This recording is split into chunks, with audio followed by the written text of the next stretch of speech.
Hello everybody. It's my privilege to interview Dr. Ken Nischal, an eminent pediatric ophthalmologist.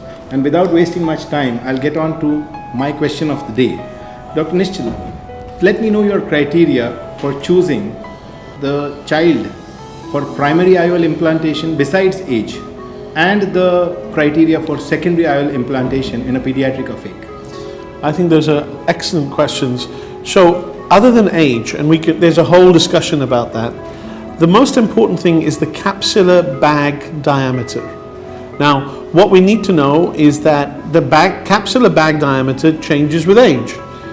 At birth, it's about 7 millimeters. By the age of 3 months, it's 8 millimeters. And then when you're an adult, if you're an emetropic adult, it's about 10.5. And if you're a myope, about 11 millimeters. So what I found is that the minimum size that the capsular bag diameter must be is 8 millimeters to safely put an implant in an eye. Now, how do you measure that? See, the thing is, most of the ultrasound machines that we have in ophthalmology are called vector ultrasound machines. They have a single crystal, piezoelectric crystal, that moves in a vector arc like this. And what that means is that when the crystal releases ultrasound here and it moves, if something is close to the probe, like the lens, it misses the lens. That's why whenever you do an ultrasound, if you want to look at the lens with the traditional probes, you have to put a water bath, right? Yeah. And then you can see the lens. Well, that's one way you can do it. And what you do is measure equator to equator of the lens and add 1 millimeter. That gives you your capsular bag diameter. Okay? So that's 9 millimeters. Well, 8 millimeters is the total. So you might measure 7 millimeters in an infant, plus 1 millimeter, because when you take the lens material out, the bag gets longer, right? So then that's what you want. That's the number. So it's got to be a minimum of 8 millimeters to be able to put a 3-piece foldable IOL into the bag safely, even a 1-piece.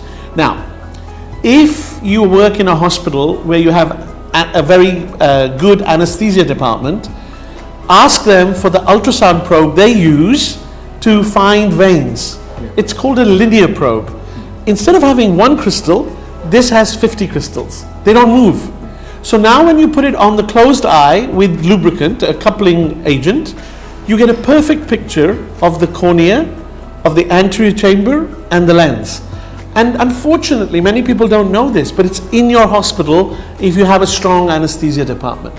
Okay, so that's your primary implantation.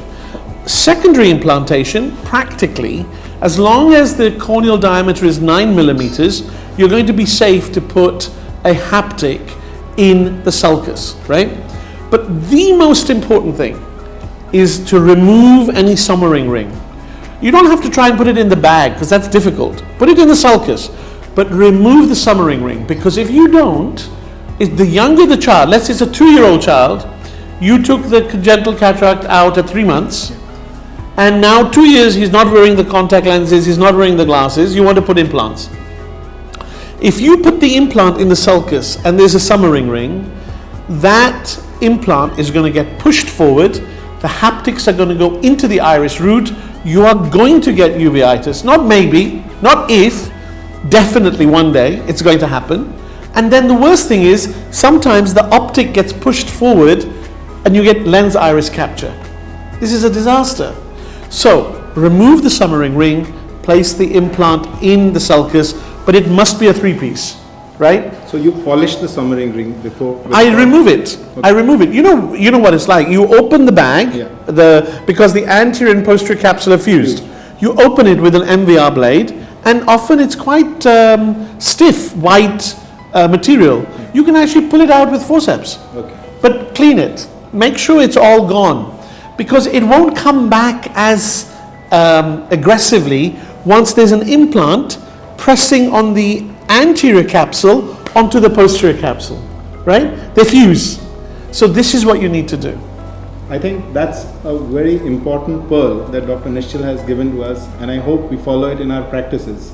Thank you very much, Dr. Nischal. Oh, it's my pleasure. Thank you.